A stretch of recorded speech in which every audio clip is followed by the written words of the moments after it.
Hello dear friends. तो कैसे हैं आप सभी लोग। मैं दीपक शर्मा आपका डीएससी नर्सिंग क्लासेज में स्वागत करता हूं। आई होप आपकी तैयारी बहुत अच्छी तरह चल रही होगी।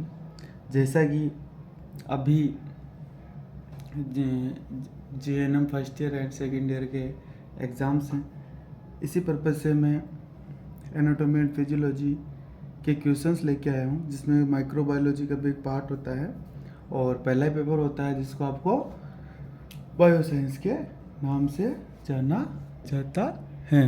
ठीक है, जिसके अंदर 3 subjects mainly anatomy physiology and microbiology से क्वेश्चंस पूछे जाते हैं। तो मैं आपके सामने एक पेपर लेके आया हूँ। जैसा कि ये पहले पेपर आ चुका है, ऐसे क्वेश्चंस उठा के लेके आया हूँ जो बार बार रिपीट होते हैं और ये आपको एग्ज़ाम में काफ़ी हेल्पफुल रहेंगे। आप एग्ज़ाम देने से पहले इन क्वेश्चंस को पढ़ के चले जाना। जैसा कि ये इसका पार्ट फर्स्ट है, मैं एक और पेपर डालूंगा इसके अंदर। अगर आप दोनों ने सभी क्वेश्चंस को, दोनों पेपर के सभी क्वेश्चंस को पूरे पढ़ लिए, तो मैं गारंटी लेता हूँ कि यहाँ पे आपका लगभग आप पासिंग मार्क्स तो क्या, लगभग बहुत अच्छे मार्क्स से पास होंगे, क्योंकि क्वेश्चंस इन्हीं में से आने हैं। ठीक है दोस्तों, चलो अब आगे बात करते हैं कि क्वेश्चंस क्या है सर, कैसे आंसर करना है, तो अपन उसके बारे में भी बात करते हैं। तो आपको इन क्वेश्चंस के करने के लिए कितने समय का टाइम दिया जाता है? 3 घंटे का। और मैक्सिमम मार्क कितने होते हैं? तो सर पूर्णांक होता है यहाँ पर मैक्सिमम 75 नंबर का। बाकी आपके 25 नंबर कॉलेज लेवल से इंटरनल इनके दिए जाते हैं। ठीक है, तो सबसे पहले हम बात करें पहले क्वेश्चंस के बारे में। तो आप पहले ही देख रहे होंगे, पहला क्वेश्चन है डिफाइन सेल। ठीक है, क्या दोस्तों? Define cell. और क्वेश्चंस कैसे आता है? 2 नंबर का, जैसे ये 5 नंबर का, ये 8 नंबर का, ऐसे टुकड़ों में क्वेश्चन आते हैं। क्वेश्चन पूरा बड़ा कर दिया 15 नंबर का। ठीक है, उस एक ही क्वेश्चन के 3 पार्ट कर दिए, 1 2 3, जिसमें एक क्वेश्चन ए है 2 नंबर का, क्वेश्चन बी है 5 नंबर का और क्वेश्चन सी है 8 नंबर का। ठीक है दोस्तों, इसी प्रकार से अब जैसे डिफाइन सेल, अब डिफाइन सेल में एनाटॉमी और फिजियोलॉजी में एक ध्यान रखने की एक ही चीज़ है कि आपको क्या करना है, आपको एक्यूरेट आंसर लिखने हैं। आप कम्युनिटी में और सोशियोलॉजी, साइकोलॉजी, इनमें पेज भरने से नंबर मिल जाते हैं, किंतु एक एनाटॉमी ऐसा सब्जेक्ट है जिसमें पेज भरने से, पेज कितने भर रहे हो उससे आपको नंबर नहीं मिलेंगे, आप उसमें कितना क्वालिटी ऑफ कंटेंट लिख रहे हो उससे आपको नंबर मिलेंगे। ठीक है, तो इसमें आपको मेनली स्पेसिफिक पॉइंट और क्वालिटी, कंटेंट की क्वालिटी रखनी है और पॉइंट बना बना के लिखने हैं। कैसे लिखने हैं दोस्तों? पॉइंट बना बना के। जैसे पहला क्वेश्चन है आपके सामने, डिफाइन सेल। डिफाइन सेल को आप क्या लिखोगे? यह शरीर की, बॉडी की फंक्शनल एंड स्ट्रक्चरल यूनिट होती हैं। कौन सी? स्मॉलेस्ट। यह बॉडी की smallest functional and structural unit होती हैं। अब इसी के बारे में अपन थोड़ा सा इंट्रोडक्शन और दे देना कि इसकी खोज, सेल की डिस्कवरी किसने की थी? किसने की थी सेल की डिस्कवरी? रॉबर्ट हुक ने। किसने की थी? रॉबर्ट हुक ने। कब की थी सर, ये भी बता दीजिए। तो इसकी खोज की थी 1665 के अंदर। ठीक है, कब हुई थी सेल की खोज? 1665 में। जिसके बाद में सेकंड क्वेश्चन, इतना लिखने पर आपको 2 नंबर मिल जाएंगे। जिसके बाद में आपको क्या लिखना है? लिखना है इसका क्वेश्चन क्या पूछ रहा है? Draw a labelled diagram of cell human body. अगर अपन नर्सिंग किसकी कर रहे हैं? इंसानों की, तो ह्यूमन बॉडी की सेल के बारे में ही पूछेगा। तो क्या लिख रहा है? Draw label. अरे किसी भी चीज़ की, कोई भी चीज़ लाते हैं किसी मार्केट से, कोई भी जैसे ड्रिंक्स लेके आ रहे हैं तो उसका अपना लेबल होता है ना, वैसे ही किसी हर एक डायग्राम का उसका, जैसे आप सेल का डायग्राम बनाओगे, सेल का डायग्राम बनाने के उसके बाद उसमें लिखोगे, क्या लिखोगे कि सेल मेम्ब्रेन, साइटोप्लाज्म, न्यूक्लियस, इन सब के बारे में लिखोगे। उसके ऑर्गेनेल्स के बारे में लिखोगे कि सेल्स के अंदर कौन कौन से ऑर्गेनेल्स होते हैं। Rough endoplasmic reticulum, ribosome, lysosome, smooth endoplasmic reticulum, nucleus. ठीक है, गोल्जी एपेटाइटिस, इन सब के बारे में क्या लिखोगे, फिर उनका नाम लिखोगे। जिस प्रकार से अपन जैसे कि माइटोकॉन्ड्रिया, अब जैसे यहाँ पर माइटोकॉन्ड्रिया का आपने डायग्राम बनाया, ठीक है, और माइटोकॉन्ड्रिया का डायग्राम बनाने के बाद उसे ऐसे लाइन खींचोगे, और लाइन खींचने के बाद उसको बाहर क्या लिखोगे, माइटोकॉन्ड्रिया। इस प्रकार से आपको उसको लेबलेट करना है। अगर आप डायग्राम बना के उसको अच्छे से लेबलेट कर दोगे, सारे ऑर्गेनेल्स को लिख दोगे, तो आपके 5 नंबर कंप्लीट कहीं नहीं गए। इसमें क्या नंबर काटेगा, कुछ नहीं काटेगा, केवल डायग्राम की क्वालिटी, डायग्राम अच्छा होना चाहिए, एक एक चीज़ दिखनी चाहिए कि हाँ ये है, और उसको उसका नाम लिखना है। फिर थर्ड क्वेश्चन है, थर्ड क्वेश्चन में पूछ रहा है describe complete structure of the cell, मतलब सेल्स के जो जितने भी आपने यहाँ पर नाम लिखे हैं, ऑर्गेनेल्स बनाए हैं, उन सब के यहाँ पर नीचे नाम लिखा, उसके फंक्शन, ठीक है, नाम लिखा उसके फंक्शन, नाम लिखा उनके फंक्शन, ठीक है, सभी का एक साथ लाइन बना के उसको एक एक पॉइंट में सबको लिखते जाएंगे, तो इसके भी नंबर आपको कंप्लीटली मिल जाएंगे। ठीक है सर, यहाँ तक तो हमारे समझ में आ रहा है। तो अपन चलते हैं सेकंड क्वेश्चन की ओर। तो सेकंड क्वेश्चन को ध्यान से देखो बच्चों। सेकंड क्वेश्चन में क्या लिखा हुआ है, डिफाइन रेस्पिरेशन, ठीक है, डिफाइन रेस्पिरेशन। रेस्पिरेशन क्या है दोस्तों, गैसों का आदान प्रदान, ठीक है। अपन इनहेल कौन सी गैस करते हैं, ऑक्सीजन, और एक्सहेल कौन सी गैस करते हैं, कार्बन डाइऑक्साइड। तो ये जो इनहेल एक्सहेल कर रहे हैं, ये क्या है, रेस्पिरेशन, ठीक है दोस्तों, क्या है ये, रेस्पिरेशन।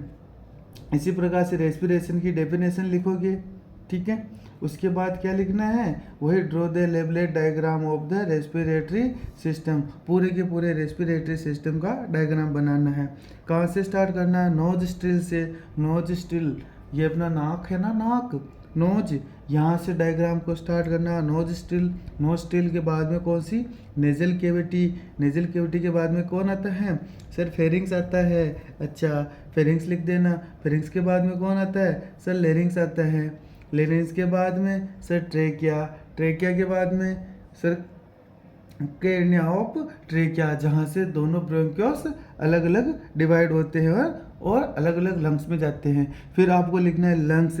सर लंग्स क्या होते हैं, लंग्स का डायग्राम बनाना, एक लेफ्ट का होता है, एक राइट में होता है, ठीक है, राइट में होता है इसमें 3 लोब होते हैं, और लेफ्ट में होता है उसमें 2 लोब होते हैं, ठीक है। आ रही है बात समझ में। इस प्रकार से पूरा का पूरा डायग्राम बनाया, उनको सबका नाम लिखा। सबका नाम लिखने के बाद में, इसके बाद में जैसे ब्रोंकियो, ब्रोंकाई, टर्मिनल एंड एलुलाई तक का डायग्राम इसमें बनाना होगा। तब कितने नंबर मिलेंगे, 5 नंबर।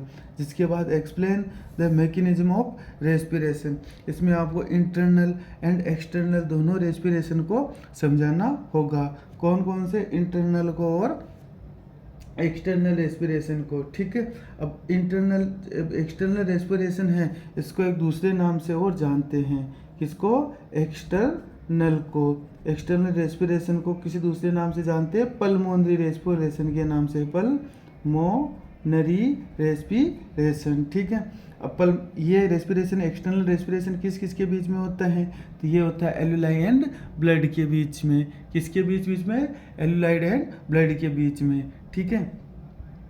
एलुलाई से सारी ऑक्सीजन को किस में जाती है, ब्लड से, ब्लड में, और ब्लड से जो कार्बन डाइऑक्साइड है उसको वापस एलुलाई के थ्रू बाहर भेज दिया जाता है। इस रेस्पिरेशन को क्या कहते हैं, एक्सटर्नल रेस्पिरेशन। अब इसका पूरा प्रोसेस आपको समझाना है, कितने प्रेशर पर, कौन से मैकेनिज्म के द्वारा, ठीक है।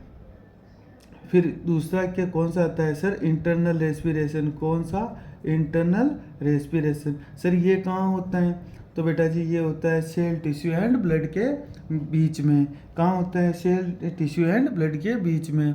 जो भी एलुलाई से ब्लड ऑक्सीजन लेके आया था, वो किसको दे देगा, सेल एंड टिश्यू को, और सेल एंड टिश्यू से क्या ले लेगा, कार्बन डाइऑक्साइड। इसी प्रकार का ये क्या कहलाता है, इंटरनल रेस्पिरेशन। आ रही है बात समझ में। अब इसके बाद अपन बात करते हैं क्वेश्चन नंबर 3 की। क्वेश्चन नंबर 3 में क्या था, define sterilisation, explain physical method of sterilisation, ठीक है। अब सबसे पहले स्टरलाइजेशन क्या होता है, स्टरलाइजेशन यानी क्या, विसंक्रमण। ठीक है, ये भी एक डिसइंफेक्शन ही है।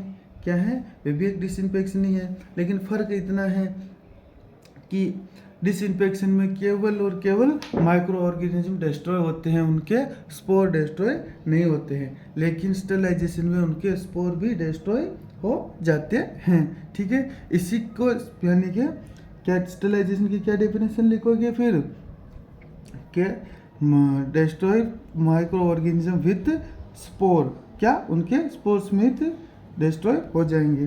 फिर एक्सप्लेन द फिजिकल मेथड। अब मैं आपको यहाँ पर फिजिकल मेथड थोड़ा सा समझा देता हूँ कि फिजिकल मेथड में होता क्या क्या है, तब जाके आपको क्या मिलेगा सर, तब जाके हमको 7 नंबर इसके अंदर आएंगे।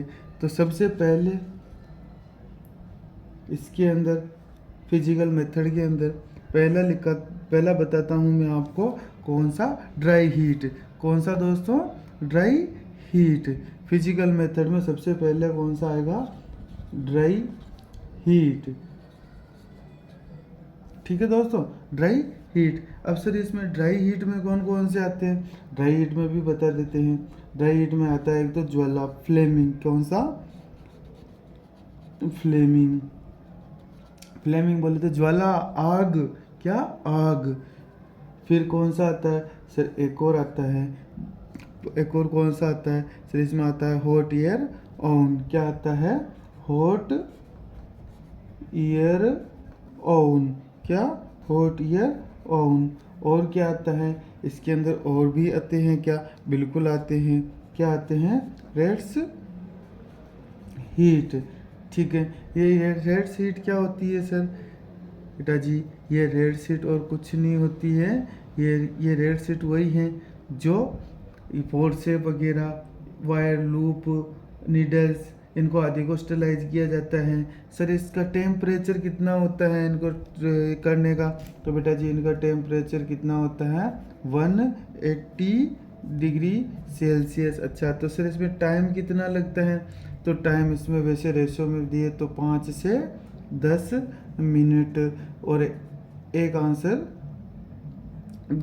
7.3 मिनट। ठीक है, आ रही है बात समझ में बेटा जी? मैं क्या बोल रहा हूँ आपको समझ में आ रहा है? ठीक है, फिर जिसके बाद में सेकंड, ये हो गया फर्स्ट। इसी के अंदर दूसरा मेथड कौन सा होता है फिजिकल के अंदर ही?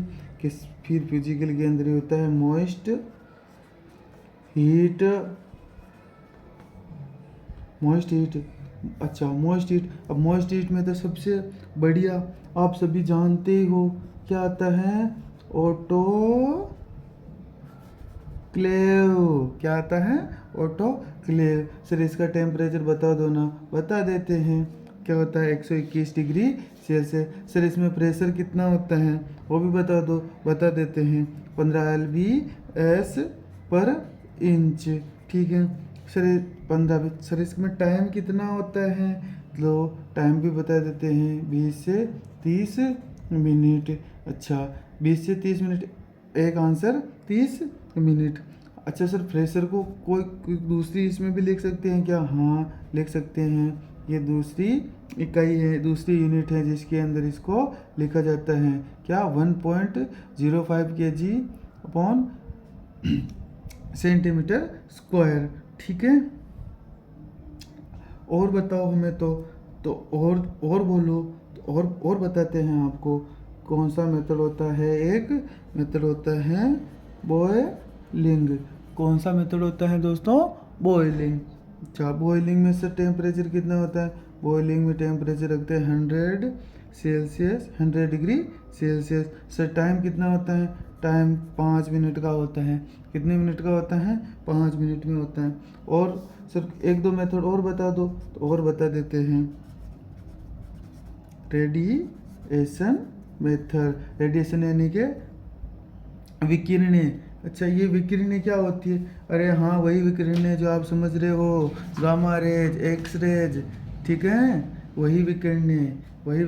जी हाँ, वही विकिरणें। कौन सी विकिरणें? गामा रेज, कोमिस रेज और एक्स रेज। ये क्या होती है? ये विकिरणें होती है। इनके द्वारा भी क्या किया जाता है? इनके द्वारा भी डिजिटलाइजेशन किया जा सकता है। एक होती है यूवी रेज, अल्ट्रा रेज, ये भी सब किस में आएगी? यूवी रेज, अल्ट्रा रेज किस में करते हैं? बैक्टीरियोलॉजिकल लेबोरेटरी के अंदर इनका यूज किया जाता है। सर और होती है क्या? जी हाँ, और क्या होती है? एक होती है फिल्टरेशन। फिल्ट्रेशन से भी स्टरलाइज किया जा सकता है। ठीक है, तो ये ऐसे मैंने आपको कुछ बताएं। अब केवल इतना ही नहीं लिखना है, इनके बारे में इनका पूरा डिटेल आपको समझाना है। और ये क्वेश्चंस कहाँ से था बच्चों? ये क्वेश्चन था माइक्रोबायोलॉजी का। किसका क्वेश्चन था?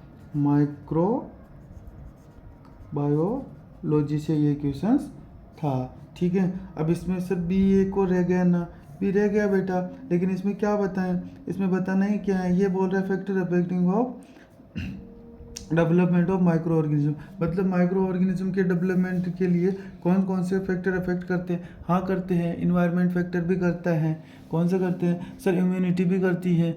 बॉडी की अगर इम्यूनिटी कमज़ोर होगी तो ग्रोथ अच्छी तरीके से माइक्रो ऑर्गेनिज्म कर पाएंगे और तीव्र गति से कर पाएंगे। सर और क्या करते हैं? सर दूसरा कोई अदर इन्फेक्शन हो तो अपॉर्चुनिटी इन्फेक्शन अच्छी तरह से ग्रोथ कर पाएंगे। सर और बता दो। सर और क्या बता दे बेटा? इसमें आपका न्यूट्रिशन डाइट अगर कमज़ोर हो तो भी आपके बैक्टीरिया की ग्रोथ हो सकती है। बहुत सारी चीज़ें, सारे आप जो भी आप सब किसी भी पैथोफिजियोलॉजी पढ़ते हो, जहाँ भी आप किसी भी बीमारी पढ़ते हो, डिजीज पढ़ते हो, उसकी पैथोफिजियोलॉजी के अंदर जितने भी और पैथोफिजियोलॉजी पढ़ते हो और वहाँ पर क्या पढ़ते हो? बीमारी के अंदर एक और चीज़ रिस्क फैक्टर। ठीक है, अब रिस्क फैक्टर पैथोफिजियोलॉजी में तो क्या पढ़ोगे? उसके ग्रोथ की प्रोसेस। लेकिन जो रिस्क फैक्टर पढ़ते हो वो सभी के सभी कौन से हैं? Affecting factor. क्या है? Affecting factor. उन सब के बारे में यहाँ पर आपको लिखना ही लिखना है। ठीक है माय डियर फ्रेंड्स, ये तो आपके 3 क्वेश्चंस कंप्लीट हुए। अब क्वेश्चंस है आपके क्वेश्चन नंबर 4। कौन सा है? Question number 4। ये यहाँ पर बहुत ही आपके लिए सुनहरा अवसर है। पूरे के पूरे नंबर आप इसमें मार्क्स गेन कर सकते हो, क्योंकि यहाँ पर आपको कुछ नहीं करना, सिर्फ आपको एक वर्ड लिखना होता है और उसका पूरा 1 नंबर मिल जाता है। जैसे यहाँ पर पूछा गया है, ठीक है, यहाँ पर पूछा गया है तो उसके बारे में अपन बात ही करते हैं। क्या बात करते हैं? सर हम बात करेंगे, क्या करेंगे कि यहाँ पर लिखा हुआ है gland is also known of master gland. अब आप सभी लोग जानते होंगे कि मास्टर ग्लैंड किसे कहते हैं? मास्टर ग्लैंड कहते हैं पिट्यूटरी ग्लैंड को। किसको कहते हैं? पिट्यूटरी ग्लैंड को। अच्छा ठीक है, ये क्वेश्चन आपका कंप्लीटली यहाँ पर ये लो सा मैंने यहीं पर बोल दिया सही है और 1 नंबर मिल गया। फिर longest bone of the human body. अब ह्यूमन बॉडी की सबसे लॉन्गेस्ट बोन कौन सी होती है? लो कौन सी होती है? फीमर। ये आपका 1 नंबर मिल गया। फिर स्मॉल इंटेस्टाइन इज अबाउट, कितनी लंबी होती? ये यहाँ पर दोस्तों अलग अलग जगह पर अलग अलग आंसर दे रखे हैं। आप लिखना यहाँ पर 5 मीटर। अच्छा सर और भी आंसर होते हैं क्या? हाँ होते हैं। कई जगह पर इसके आंसर 7 मीटर लिखे हुए हैं, कहीं पे लिखा हुआ है 6.5 मीटर लिखा हुआ है, कहीं पे 10 मीटर भी लिखा हुआ है। लिखने में क्या कुछ भी लिखे, अपन 5 मीटर मान के चलेंगे। 5 मीटर लॉन्ग होती हैं। अच्छा ठीक है साहब, ये भी आपका क्वेश्चन सही है और यहाँ पर भी आपको 1 नंबर मिल गया। ठीक है, अब आती द फंक्शनल यूनिट ऑफ, मैंने यहाँ स्पेस देना भूल गया था मैं, क्या है ये? Functional unit of kidney. तो यहाँ पर फंक्शनल यूनिट कौन सी होती है किडनी की? नेफ्रॉन। कौन सी होती है? नेफ्रॉन। ठीक है, लंग्स की कौन सी होती है? सर एलुलाई। सर ब्रेन की कौन सी होती है? न्यूरॉन। इसी प्रकार से सबकी एक अलग अलग फंक्शनल यूनिट होती हैं। ठीक है, अब ये भी आपका सही, इसमें भी आपको नंबर मिल गए पूरे। ठीक है, फिर आता है bile salt help the digestion of, अरे किसका? फैट का। किसका करता है ये? फैट का। यहाँ पर भी कंप्लीटली नंबर। अब ये आ गया। अब इसमें तो आपको दोस्तों और आसानी, इसमें क्वेश्चन भी पूछ रखा और उसके आंसर भी, ये तो क्वेश्चंस हैं, आंसर भी यहाँ पर ही हैं। बस पहचानना। अगर मान लो आप में से इसमें से आपको कोई आ भी नहीं रहा हो, फिर भी आप उसका सही आंसर कर सकते हो। जैसे कि मैं आपको सिर्फ और सिर्फ क्या करता हूँ, दिखाता हूँ कैसे कैसे करते हैं। जैसे कि आपने पहला ही पढ़ा मायोकार्डियम, क्या पढ़ा है? सबसे पहले लिखा हुआ मायोकार्डियम। अब इधर पढ़ो ब्रेस्ट बोन, मायोकार्डियम नहीं, T3 T4 नहीं, मसल्स ऑफ हार्ट, हाँ मायोकार्डियम क्या है? Muscles of heart. क्या मैच खाया, मिलान हुआ? जी हाँ। मायोकार्डियम क्या है सर? ये तो मायोकार्डियम मायोकार्डियम एक लहर है, और मायोकार्डियम के लहर के अंदर जो मसल्स है उसको मायोकार्डियम मसल्स कहते हैं। ठीक है, आगे बात समझ में? हाँ आगे सा। फिर आती है डेल्टोइड। अच्छा, डेल्टोइड से कुछ नाम याद आ रहा है? हाँ, आईएम इंजेक्शन लगाते हैं बच्चों में शायद। हाँ लगाते हैं सर, आईएम इंजेक्शन लगाते हैं बच्चों में। अच्छा, तो मसल्स ऑफ अपर नहीं लगाते क्या बच्चों? Muscles of upper arm. फिर आती है स्टर्नम। अच्छा, स्टर्नम कहाँ होती है सर? स्टर्नम शायद मेरे हिसाब से तो चेस्ट पे होती इस वाले इलाके में होती। अच्छा, तो स्टर्नम सर ब्रेस्ट बोन। अच्छा हाँ सर, समझ में आ गया, ब्रेस्ट बोन। ठीक है, अब ये स्प्लीन है। माना कि आपको स्प्लीन का आंसर पता नहीं है कि इसका आंसर क्या होगा, लेकिन थायराइड का आपको आंसर पता है कि थायराइड का तो T3 T4 का फॉर्मेशन करती है। तो ऑटोमेटिकली आंसर क्या बचा? Largest lymph organ of spleen. ठीक है, ये इस प्रकार से मैंने मिलान कर दी है, और आप लोगों को भी मेरे हिसाब से समझ में आ गया होगा। ठीक है दोस्तों, समझ में आया? बिल्कुल आया ही होगा, क्यों नहीं आया होगा? इतने अच्छे से अपन ने इसको एक्सप्लेन किया। ये सब क्या है? 5 और 5 नंबर का ये आपको बोनस है, बोनस, ये समझ लो क्या है? बोनस। ठीक है, अब अपन क्या नेक्स्ट बात करते हैं। ये भी आपके लिए बोनस ही है। अगला क्वेश्चन क्या आ रहा है? ये भी बोनस ही आ रहा है। क्या लिख रहा है? ये लिख रहा है राइट डाउन। क्या लिख रहा है? राइट ट्रू एंड फॉल्स, मतलब सही है या गलत है। तो मैं आपको सही भी बताऊंगा और गलत भी बताऊंगा, यानी कि गलत है या नहीं है ये बताऊंगा, गलत नहीं बताऊंगा, गलत है या नहीं है ये बताऊंगा। ठीक है, तो सबसे पहले लिखा हुआ है पहली line, temperature of body is controlled by thalamus. अरे नहीं, ये क्या है? ये तो सर फॉल्स है। तो सही क्या है बेटा? हाइपोथैलेमस। कौन करता है? हाइपोथैलेमस। अच्छा ठीक है, सेकंड चीज़ क्या लिखी हुई है? सेकंड चीज़ लिखी है vagus is a 9th cranial nerve. चलो मेरे आप ये, चलो ये आपको, मेरे को लगता है कि आप लोगों को समझाना चाहिए, पूरा का पूरा लिखना चाहिए। तो मैं आपको क्रेनियल नर्व को समझा देता हूँ। तो यहाँ पर क्रेनियल नर्व कितनी होती है सर? होती है 12। कितनी? 12। चलो एक एक के बारे में लिखते हैं। सबसे फर्स्ट नंबर पे कौन सी आती है सर? आती है ऑल फैक्टरी क्रेनियल नर्व। ठीक है, क्रेनियल नर्व। फिर आती है सेकंड, ये फर्स्ट, सेकंड। ठीक है, सेकंड में कौन आती है सर? सेकंड में आती है ऑप्टिक, मैं CN लिख रहा हूँ। CN का क्या मतलब है दोस्तों? Cranial nerve. ठीक है, थर्ड नंबर पे सर, थर्ड नंबर पे कौन सी आती है? तो ओकुलो मोटार। क्या आती है? ओकुलो मोटार। क्या? CN। ठीक है, फिर आती है चौथे नंबर पर कौन सी आती है?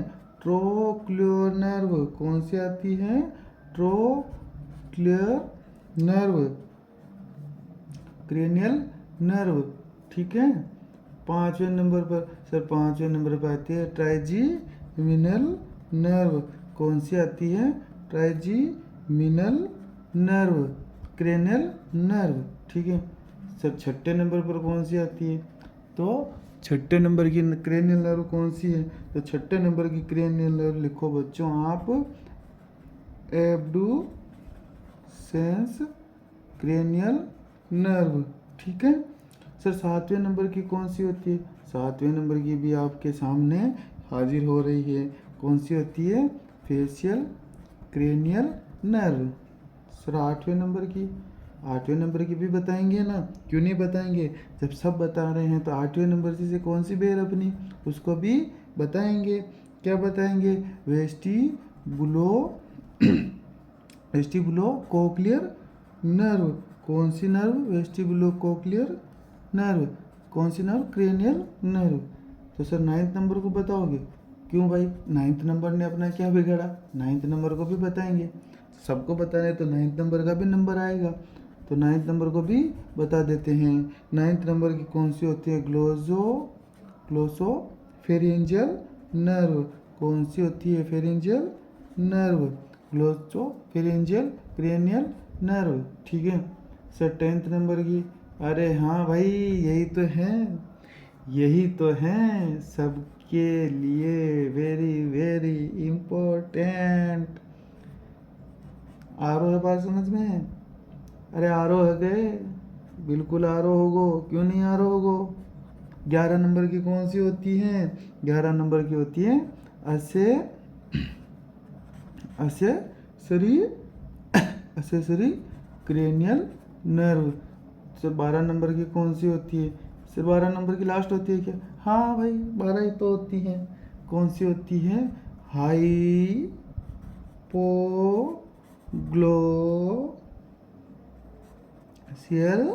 Cranial nerve. ये अपनी कितनी 12 की 12 क्रेनियल नर्व हैं, हुई है ना? ठीक है। अब अपने को ये मेरा पूरी की पूरी 12 लिखने का क्या मोटिव था कि कहीं पर आपको यहाँ पर 9 पूछा है, कहीं पर दूसरी पूछ सकता है, इसीलिए मैंने आपको सारी की सारी लिखा दी है। और आई थिंक आप सभी ने लिख ली होगी। ठीक है, इन सबको लिख लेना। ठीक, तो अब यहाँ पर पता चल गया ना, 9th नंबर की तो कौन सी थी? अरे बोलो बोलो, 9th नंबर की कौन सी थी? ग्लोसोफेरिंजियल। तो उसे 10 वेगस कहाँ थी? वेगस तो 10 नंबर की थी। ठीक है, तो ये क्या है? फॉल्स है। ये यहाँ पर फॉल्स लिखने पर आपको राइट माना जाएगा और नंबर मिलेगा पूरा 1। ठीक है, फिर तीसरा क्या पूछा? Inner lining of uterus is myometrium. ना ना ना ना ना बबुआ, ए बी का है फॉल्स, का है फॉल्स। क्यों? क्योंकि inner most layer, inner lining क्या होती है? एंडोमेट्रियम। मायोमेट्रियम तो मिडिल होती है ना। ठीक है, तो ये भी फॉल्स, और इसका भी अब आपको क्या मिल गया? नंबर पूरा का पूरा 1। ठीक है, अब क्या लिखा हुआ है? Insulin hormone is secreted by the pancreas. हाँ ये बात सही है। पेनक्रियाज की लैंगरहैंस सेल्स पर लैंगरहैंस पार्ट में कौन सी? Beta cells. किसका? बीटा। कौन सी सेल? Beta cell. किसका सिक्रेशन करती है? इंसुलिन का। ये बात बिल्कुल सही है। इसको क्या लिखोगे आप? ट्रू। ये क्या है? ट्रू। ठीक है, अब आ रहा है बात, cocci is a rod shape bacteria. क्या बोला इसने? Rod shape? ना ना ना ना ना ना ना, कोकाई तो कौन सा होता है? Round shape. कौन सा होता है? Round shape. अंडे के आकार का। किसके के आकार का? अंडे के आकार का, या ओवल शेप, या एग शेप। कोकाई तो उस प्रकार का होता है। तो ये क्या हुआ? फॉल्स। रोड शेप नहीं होता। कौन सा होता है? Round shape. अच्छा ठीक है सर, तो ये इजी इजी क्वेश्चंस थे जो आपके लोगों के लिए मैं लेके आया था।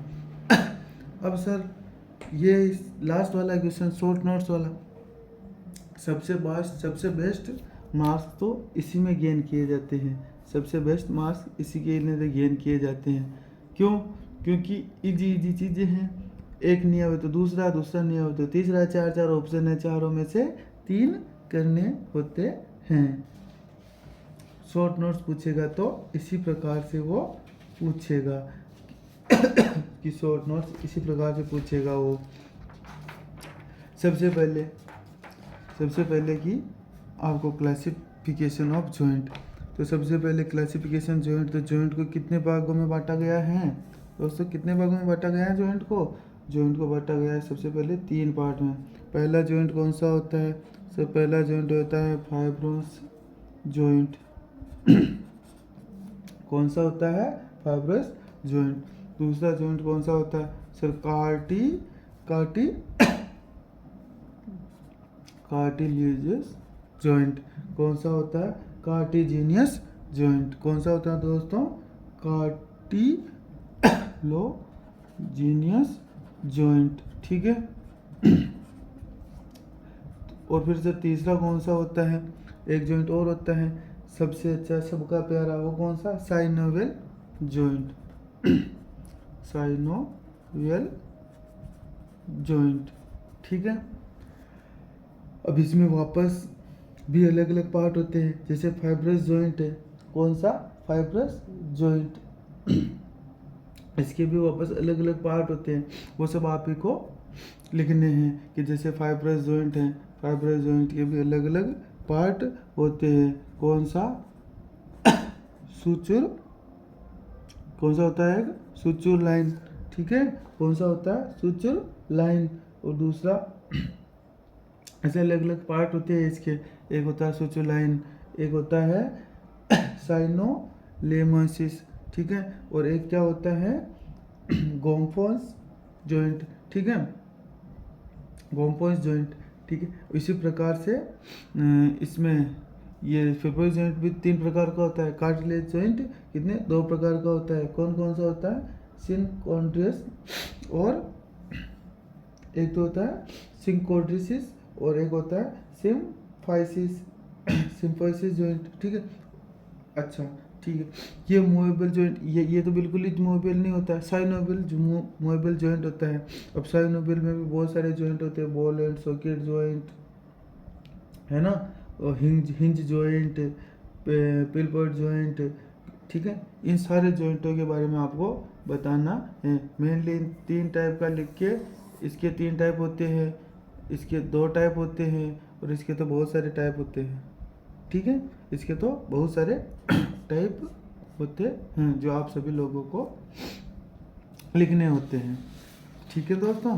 अब जिसके बाद में आपको आई की स्ट्रक्चर बतानी है, ठीक है, और न्यूरॉन्स की स्ट्रक्चर के बारे में बताना, ओवरी के बारे में बताना है।